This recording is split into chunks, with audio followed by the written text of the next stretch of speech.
പെട്ടി സുധിച്ചേട്ടൻ്റെ പെട്ടി നല്ല പെട്ടി അവിടെ ഇട്ടിട്ട് കാരണം രണ്ടും കൊണ്ടുവരാൻ പറ്റത്തില്ലാത്ത അവസ്ഥയായിപ്പോയി.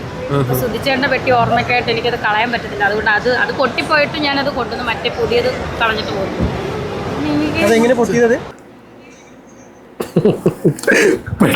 പെട്ടി സുധിച്ചേട്ടൻ്റെ പെട്ടി പൊട്ടിപ്പോയി. പൊട്ടാത്ത പെട്ടി സുധിച്ചേട്ടൻ്റെ പെട്ടി. ആ പെട്ടിയുമായിട്ട് നമ്മുടെ കുട്ടി അബുദാബിയിൽ നിന്ന് എത്തി. എന്തൊരു അവസ്ഥയാണ്, എന്തൊരു കഷ്ടമാണ് ഭഗവാനെ എന്ന് വയ്ക്കാൻ തോന്നുന്നു. ഇത്ര അധികം ഗതി കിട്ടാത്തൊരാത്മാവ് ഇപ്പോൾ അടുത്തൊന്നും ഞാൻ കേട്ടിട്ടില്ല. കാരണം എന്താ വെച്ചാൽ ഏത് സെക്കൻഡിലും, അതായത് ഒരു സ്ത്രീ മരിച്ചു പോയിട്ടുള്ള തൻ്റെ ഭർത്താവിനെ പറ്റി പറയണ സമയത്ത് കേൾക്കുമ്പോൾ ഒരു കോമഡി ആവുന്നൊരവസ്ഥ, അല്ലെങ്കിൽ അതിനെ ആൾക്കാർ പരിഹസിക്കുന്നൊരവസ്ഥയിൽ കൊണ്ടെത്തിച്ച പോലെയായി ഈ ഒരു രേണു സുധിയുടെ കാര്യം. അങ്ങനെ തന്നെ പറയണമല്ലോ. തിരിച്ച് ലാൻഡ് ചെയ്തു അബുദാബിയിൽ നിന്ന് നേരെ തിരിച്ച് ലാൻഡ് ചെയ്തോടുകൂടി ആദ്യത്തെ കാണുന്ന തന്നെ സുധിച്ചേട്ടാ ഞാൻ വന്നു പറഞ്ഞ് ബിഗ് ബോസിലേക്ക് കയറി വന്നിട്ടുള്ള ആ ഒരു രംഗത്തെ അനുസ്മരിപ്പിക്കുന്ന രീതിയിൽ പെട്ടിയും കൊണ്ട് വന്നിട്ടുണ്ട്. ഞാൻ ഈ ഒരു പെട്ടി വിഷയം ആദ്യം എടുക്കാനുള്ള കാരണം എന്താണെന്നറിയോ? ഈ അമ്മ അത് UAE നിന്ന് വരുമ്പോഴേ UAEക്ക് പോക്കുവരവിനെ കുറിച്ച് ഏറ്റവും കൂടുതൽ സോഷ്യൽ മീഡിയയിൽ ഷെഫീനയാണ് അതിനൊരു ആരോപണം ഉന്നയിച്ചിട്ടുള്ളത്.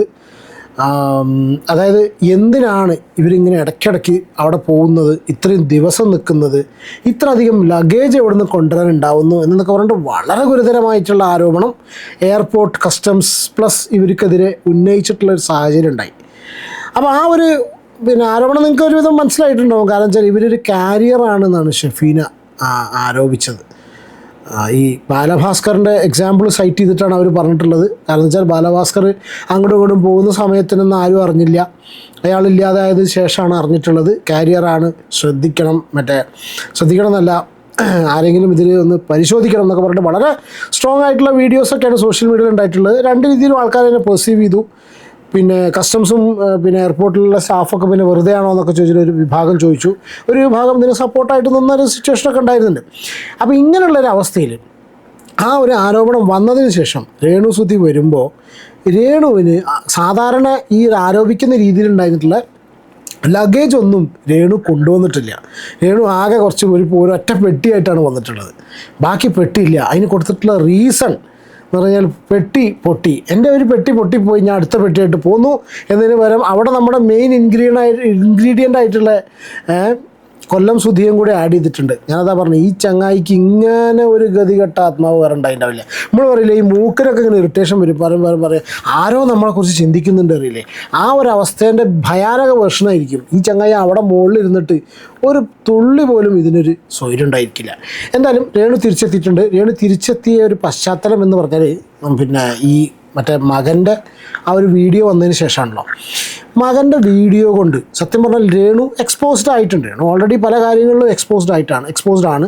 പക്ഷേ ഇപ്പോൾ അവൻ പറഞ്ഞ സ്ഥിതിക്ക് ഒരു 20% മാത്രം പറഞ്ഞപ്പോൾ ആ ഒരു അമ്മ മകൻ ബന്ധം, അതായത് 11ാമത്തെ വയസ്സിൽ അമ്മ എന്ന് വിളിച്ചിട്ടുള്ള ആ പയ്യനുമായിട്ടുള്ള ആ ഒരു ബന്ധം എത്രത്തോളം ഉണ്ട് ഇപ്പോൾ, അല്ലെങ്കിൽ രേണു മീഡിയയിലൂടെ പറയുന്ന സിറ്റുവേഷൻ, പിന്നെ കിച്ചുവിൻ്റെ സിറ്റുവേഷൻ, ഇങ്ങനത്തെ പല കാര്യങ്ങളും അവൻ ഈ വീഡിയോയിലൂടെ പറഞ്ഞതുകൊണ്ട് അതിൻ്റെ അടിസ്ഥാനത്തിൽ അവിടെ രേണു എക്സ്പോസ്ഡ് ആവുന്നതിനേക്കാളും കൂടുതലൊരു കാര്യം സംഭവിച്ചത് എന്താണെന്നറിയോ?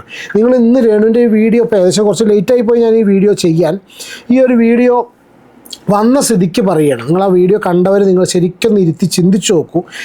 രേണുവിൻ്റെ ഇതിലുള്ള സംസാരത്തിൽ നിന്ന് രേണുവിന് ഇനി ഒരു വിഷയമില്ല. ഓൾറെഡി കിച്ചുവിൻ്റെ ഈ ഒരു വീഡിയോ, അല്ലെങ്കിൽ അവർക്കൊരു വിഷയമില്ല, കിച്ചുവിൻ്റെ ഈ വീഡിയോ വന്നതിന് ശേഷം ഒഫീഷ്യലി എന്ന് വേണമെങ്കിൽ പറയാം. ഒഫീഷ്യലി പറഞ്ഞാൽ ഈ മീഡിയയ്ക്ക് മുന്നിൽ രേണുവിന് തന്നെ ഈ ഒരു ഡയലോഗ് പറയാൻ പറ്റി. അവൻ 10-22 വയസ്സായിട്ടുള്ളൊരു ഒരു പുരുഷനാണ്.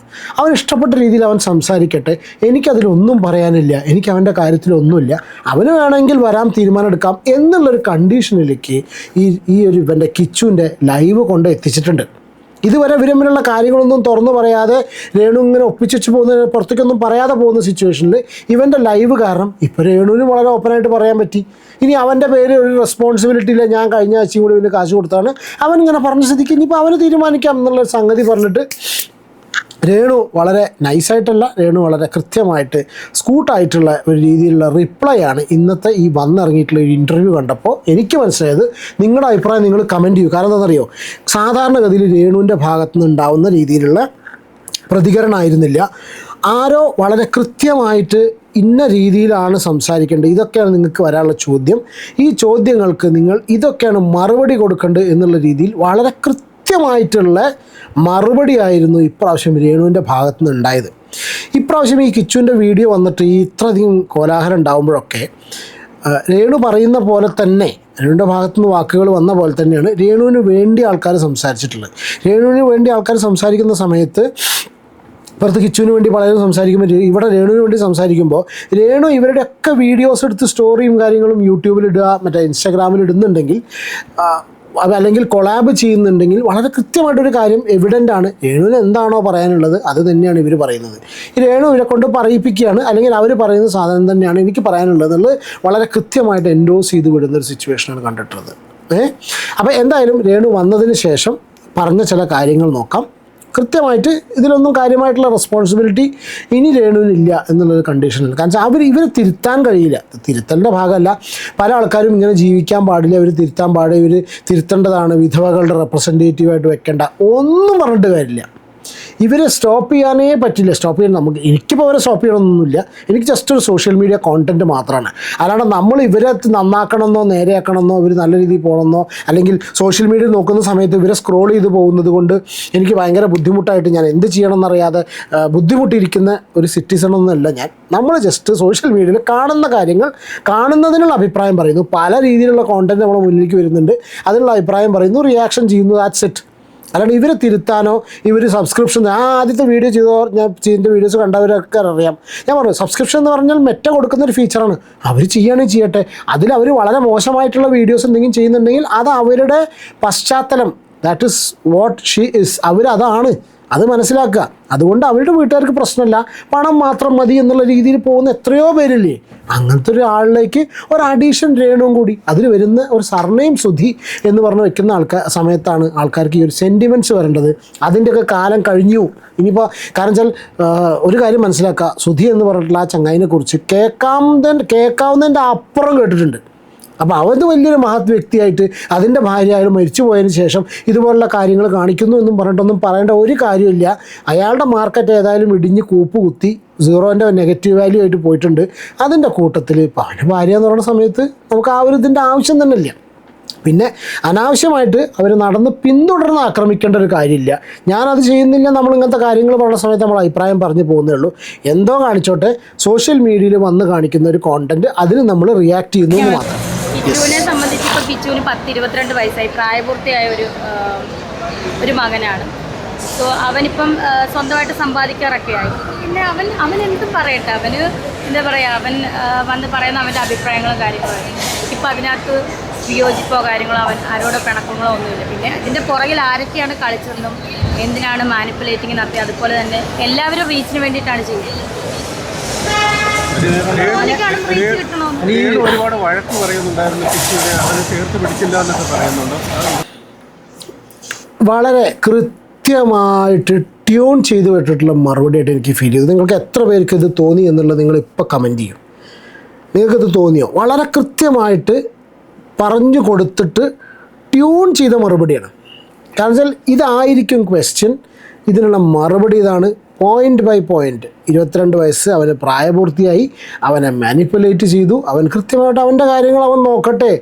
ഇതിൽ എനിക്ക് തോന്നുന്നു ഇത്ര അധികം കാലങ്ങളായിട്ട് രേണുവിൻ്റെ ഭാഗത്തു നിന്ന് വന്ന മറുപടികളിൽ നിന്ന് വളരെ കൃത്യമായിട്ടുള്ളൊരു മറുപടിയാണ്. ഇതിനെ ഞാൻ സപ്പോർട്ട് ചെയ്യുന്നില്ല. ഇവൻ്റെ ലൈവ് കൊണ്ട് ഇവർക്ക് ഇങ്ങനത്തെ ഒരു ഡയലോഗ് പറയാൻ പറ്റി. ഇനി ഇത് എന്തുകൊണ്ടാണ് ഞാൻ ഈ സ്ക്രൂ അല്ല ട്യൂൺ ചെയ്തു എന്ന് പറയാൻ കാരണം എന്താ അറിയോ, കുറേ നേരം ഇൻ്റർവ്യൂ കഴിഞ്ഞ് കാറിൻ്റെ എത്തുന്ന സമയത്ത് യഥാർത്ഥ രേണുസുതി പുറത്തു വരുന്നുണ്ട്. ഞാൻ അതും കാണിക്കാം. ജസ്റ്റ് ഇനി എനിക്ക് ഋതപ്പനെ കാണാൻ പറ്റുമോ എന്ന് പോലും അറിയത്തില്ല എന്ന്. അപ്പം വന്നു കഴിഞ്ഞാൽ അവൻ്റെ വീട്ടിൽ ഞാൻ എന്തിനാണ് കേട്ടാതിരിക്കുന്നത്? അതിൻ്റെ ആവശ്യമില്ല. ഞാൻ എങ്ങനെയൊന്നും ഇതാണ് പറഞ്ഞ മാനിപ്പുലേറ്റിംഗ് റീച്ചും, അതാണ് റീച്ചാണ് ഇപ്പം ഭയങ്കര ട്രെൻഡിങ് നിൽക്കുമല്ലേ വിഭാഗം. അപ്പം പിന്നെ എല്ലാവരും എടുത്തുന്ന രേണുസുതിയായിട്ട് അലക്കിക്കഴിഞ്ഞാൽ നല്ല ഇത് നിങ്ങൾക്കറിയാലോ. ഞാൻ ബ്ലോഗേഴ്സിൻ്റെ പേരൊന്നും പറഞ്ഞു, ഞാൻ ഇതൊന്നും കാണാറ് പോലും ഇല്ലാതെ, പക്ഷേ എൻ്റെ കണ്ണിൽ പെടുന്നതുകൊണ്ടാണ് അവരൊക്കെ ഇതിൻ്റെ പുറകെ കളിച്ചിട്ടുള്ളവരെയൊക്കെ നമുക്കറിയാം. പിന്നെ ഞാൻ അധികം ഒന്നും സംസാരിക്കുന്നത് തീർച്ചയായും എന്തായാലും ഇൻഫ്ലുവൻസ് ചെയ്താലും ചെയ്തില്ല അവൻ്റെ അഭിപ്രായം പറഞ്ഞു. അത്രേ ഉള്ളൂ. ഞാൻ നൈസായിട്ട് ആ ചെക്കനെ ഒഴിവാക്കിയിട്ടോ. ഋതപ്പനെ കാണാൻ പറ്റുമോ എന്ന് ചോദിക്കുന്ന സമയത്ത് ഇതൊക്കെ ആരാ ഇൻഫ്ലുവൻസ് ചെയ്ത് അവനെ അങ്ങനെ ആക്കി. പക്ഷേ കിച്ചുവിന് ഇനി ആ വീട്ടിലേക്ക് കയറി ചെല്ലാൻ പറ്റുമെന്ന് എനിക്ക് തോന്നുന്നില്ല. അവൻ പോവുമെന്ന് തോന്നുന്നില്ല. അവനും ആ പയ്യനും ആ ഋതപ്പൻ അവന് ഭയങ്കര ഇഷ്ടമാണ് അവനെ, ആ ഋതപ്പൻ എന്ന് പറഞ്ഞ ആ കുട്ടീനെ. ഇനി ആ ചെക്കനെ ആ കുട്ടീനെ കാണാൻ പഴയൊരു കണ്ടീഷനിൽ ഇനി ഇവന് പോകാൻ പറ്റും തോന്നുന്നില്ല. കിച്ചുവിന് ഇനി പോകാൻ കഴിയില്ല. കാരണം അവിടെ താമസിക്കുന്ന അങ്ങനത്തെ ആൾക്കാരാണ്. പോക്ക് മാത്രമല്ല, ആ ഒരു വീട് ഇവൻ്റെയും കൂടെയാണ്. ആ ഒരു അധികാരം പോലും സ്ഥാപിക്കാൻ ഇനി സത്യം പറഞ്ഞാൽ കിച്ചുവിന് കഴിയില്ല. നമ്മൾ കണ്ടതാണ്, അവർ മര്യാദയ്ക്കൊന്നും ആ വീട് നോക്കുന്നില്ല എന്നുള്ളതാണ് അന്ന് വീഡിയോയിൽ കണ്ടിട്ടുള്ളത്. If that is this case, ഇപ്പോഴും അതന്നെയാണ് കണ്ടീഷനെങ്കിൽ അതങ്ങനെ സ്ലോലി അതങ്ങോട്ട് അവനെ ഏറ്റെടുക്കേണ്ട ഒരു സിറ്റുവേഷൻ വരുന്ന സമയത്ത് അവനങ്ങോട്ട് ചെല്ലേണ്ട ഒരു സിറ്റുവേഷൻ വരികയാണെങ്കിൽ ഇവരങ്ങനെ ഒഴിഞ്ഞു പോവില്ല. വരികയാണെന്നുണ്ടെങ്കിൽ ഒരു കാരണവശാലും പിന്നെ അവിടെ കയറി താമസിച്ചത് മുന്നോട്ട് കൊണ്ടുപോകാൻ പറ്റുന്ന ഒരു സിറ്റുവേഷനിൽ ആയിരിക്കില്ല ആ ഒരു വീട്. ഈ ലൈവ് കൊണ്ട് നടന്നിട്ടുള്ളൊരു സംഭവം ഇതാണ്. അവനൊന്നും ഞാൻ ഞാൻ ആ ചെയ്ത വീഡിയോയുടെ സമയത്ത് ഇത് പറഞ്ഞിരുന്നു. ശരിയാണ്, ഇവൻ പറയേണ്ടതായിരുന്നു. ഇവൻ പറയാത്ത കാരണങ്ങൾ ഇതൊക്കെ ആയിരിക്കാം. ഇവൻ പറഞ്ഞ സ്ഥിതിക്ക് ഇനി ഒരു കാരണവശാലും ഇത് ഏച്ചു കൂട്ടിക്കഴിഞ്ഞാൽ മുഴച്ചു നിൽക്കുമെന്ന് പറഞ്ഞാൽ ഇനി ഇവന് ഏച്ചു കൂട്ടാൻ കഴിയില്ല. അതാണ് ഇപ്പോൾ ആക്ച്വലി ഇവൻ്റെ ഈ ഒരു കാര്യത്തിൽ സംഭവിച്ചിട്ടുള്ളത്. സത്യം പറഞ്ഞാൽ അവരൊക്കെ ഒരുപാട് പേര് വലിയ സെലിബ്രിറ്റികൾ തന്നെ എൻ്റെ അടുത്ത് പറഞ്ഞിട്ടുണ്ട്, വിഷമിക്കേണ്ട, എല്ലാം ശരിയാവും എന്നൊക്കെ പറഞ്ഞ് എന്നൊക്കെ എന്നെ ആശ്വസിപ്പിക്കുന്നു. കാരണം അത്ര തകർന്നു പോയിരുന്നു.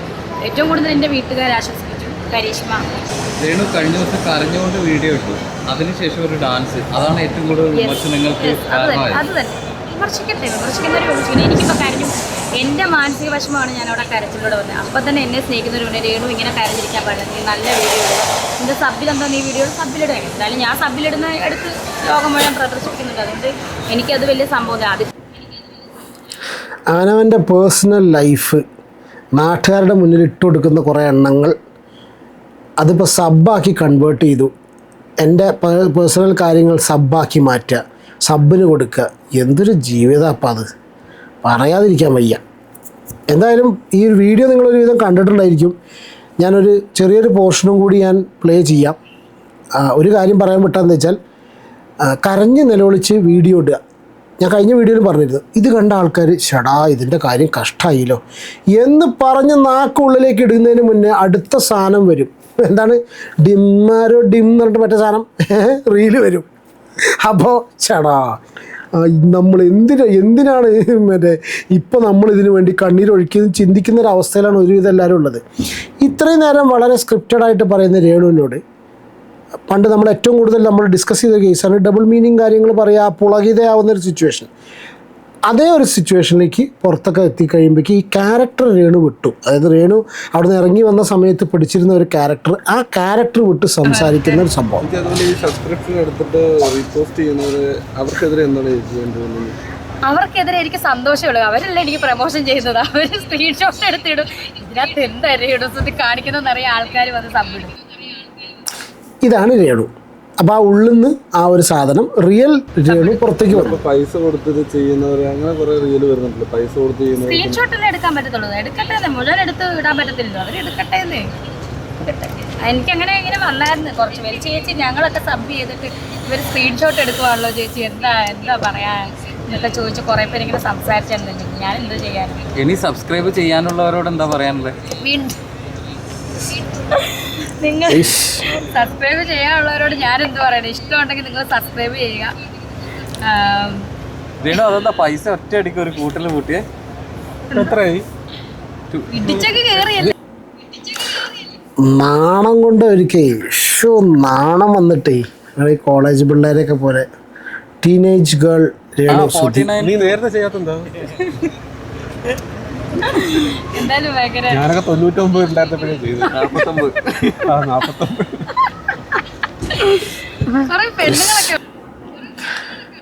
ഇവരൊക്കെ ഞാൻ സത്യം പറഞ്ഞാൽ വീണ്ടും ഈ മകൻ്റെ ഒക്കെ സ്ഥിതി ആലോചിക്കട്ടോ. നമ്മൾ മഞ്ജു പത്രോസ് എന്ന് പറഞ്ഞൊരു കാര്യമാണ്, എനിക്കതാ പെട്ടെന്ന് ഓർമ്മ വന്നത്. നമ്മളോടൊരാൾ ചോദിക്കുന്ന ചോദ്യത്തിന് അവരുടെ ചോദ്യം അതുപോലെ തന്നെ എന്താ വെച്ചാൽ ആ ഒരു രീതിയിലുള്ള റെസ്പോൺസ് കിട്ടുമെന്ന് വിചാരിച്ചുകൊണ്ടാണ്. ചില നടികളുണ്ടല്ലോ ക്യാമറ ഫോക്കസ് ചെയ്യുന്ന സമയത്ത് പ്രദർശനം പോലെ തിരിഞ്ഞ് നിൽക്കുക, അങ്ങോട്ട് നിൽക്കുക. അപ്പോൾ ഇവർക്കറിയാം ഇവർ ക്യാമറ വരുന്ന സമയത്ത് അവരതിനനുസരിച്ച് തിരിയും എന്നുള്ളത്.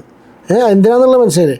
ഇതിൻ്റെ വേറൊരു വകഭേദമാണ് ഈ സ്ത്രീ. അതാണ് എനിക്ക് ഞാൻ വേറൊരു ഐഡിയ ചെയ്ത് എന്താ സംഭവം എന്നറിയാം. എന്നിട്ട് എന്തായി? ആ സ്ക്രീൻഷോട്ട് എടുക്കുന്നത് ആരാണപ്പോ? ചേട്ടൻ ഒരിക്കലും എടുക്കുന്നില്ല. ഇങ്ങനെ പറയില്ലല്ലോ തുറന്ന്. നിങ്ങൾ എല്ലാവരും ചെയ്തു വെച്ചോണ്ടിരിക്കുക, അതെനിക്കറിയാം. എന്തായാലും നമ്മള് കാണാൻ വൃത്തികേടില്ലാത്തത് നമ്മൾ എന്തായാലും ഒരു പോവാനുള്ള എന്തായാലും നമ്മൾ കണ്ടോണ്ടിരിക്കുമല്ലേ. ഈ വൃത്തികെട്ട് ഇതൊക്കെ നമുക്ക് കാണാൻ മടിയായിരിക്കും. എനിക്ക് എന്തായാലും വൃത്തികേടായിട്ടൊന്നും എനിക്ക് തോന്നുന്നില്ല. ഞാൻ ഈ ആൽബത്തിനകത്തൊക്കെ കാണിക്കുന്നതൊക്കെ തന്നെയാണ് സബിനകത്ത് കാണിക്കുന്നത്. കാശുള്ളവൻ മുടക്കി സബ് ചെയ്ത് എന്ത് തേങ്ങ വേണമെങ്കിൽ കാണിക്കേ. വല്ലാത്തൊരു ഇത്രയധികം എന്തെങ്കിലും പറഞ്ഞാൽ അവിടെ ബോഡി ഷെയ്മിങ് ആയിരിക്കും. അറിയില്ല നമുക്ക് എന്ത് കണ്ടിട്ടാണ് ഇതൊക്കെ സബ്സ്ക്രൈബ് ചെയ്യുന്നത്. ഞാൻ അന്ന് തന്നെ പറഞ്ഞു സബ്സ്ക്രിപ്ഷൻ സ്റ്റാർട്ട് ചെയ്യേണ്ട അവരിഷ്ടമാണ്, പക്ഷെ കുറച്ചെങ്കിലും ആൾക്കാർക്കൊരു മൂള വേണമെന്ന് ഞാൻ പറയില്ല. അല്ല, നമ്മളൊന്നും പറയില്ല, നമ്മളെല്ലാം പറഞ്ഞാൽ അത് വലിയ വിഷയമാവും. എന്താണ് നിങ്ങളുടെ അഭിപ്രായം എന്നുള്ളത് കമൻറ്റ് ചെയ്യും. വലിയ കാര്യപ്പെട്ട വിഷയമൊന്നുമല്ല, ജസ്റ്റ് ഒന്ന് പറഞ്ഞു പോയെന്നേ ഉള്ളൂ. Take care and God bless. അടുത്തൊരു വീഡിയോയിൽ കാണാം. ബൈ.